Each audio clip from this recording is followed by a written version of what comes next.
Indigenous languages long thrived on the lands now known as Canada and the United States. Colonizing efforts to seize land and eradicate Indigenous peoples led to the violent displacement of Indigenous languages. Demonstrating resistance and resiliency, Indigenous peoples have worked for decades to revitalize their languages. Much of the focus has been on children.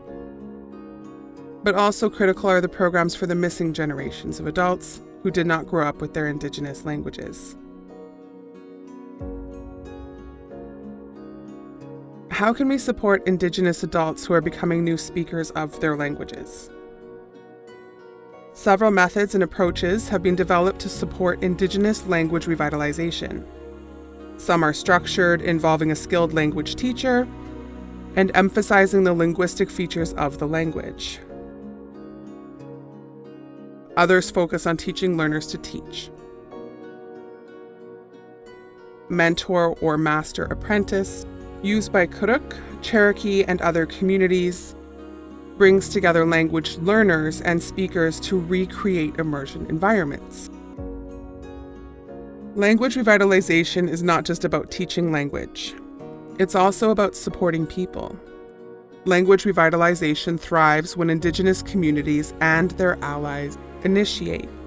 Language revitalization begins with a spark that, when nurtured by individuals and families, grows into flame.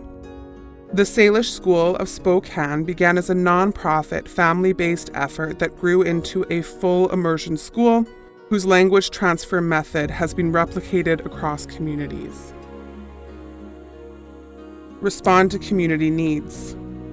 Increasing learners' language proficiency is often a primary goal.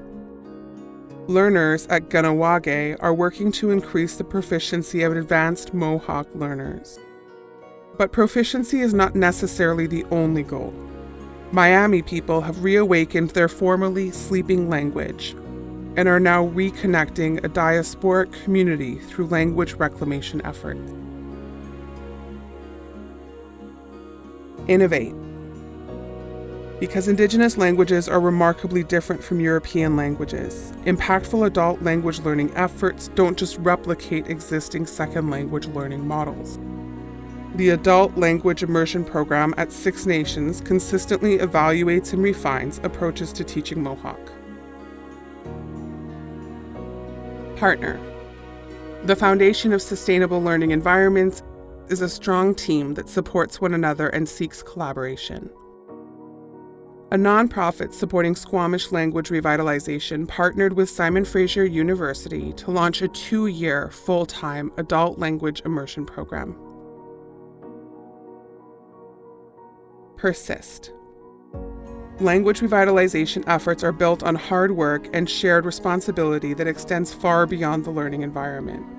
The origins of Senchothan revitalization can be traced back to the work of elders and speakers in the 1960s. Everybody has a role to play in supporting the emergence of new Indigenous language speakers. To allies, seek ways to move beyond advocacy. Increase support and access to resources for Indigenous language learners and programs. To community members, it's up to you to grow the fire within for your language. Don't wait for permission to use your language. Find supportive people and begin to build together. Laugh and find joy in the journey.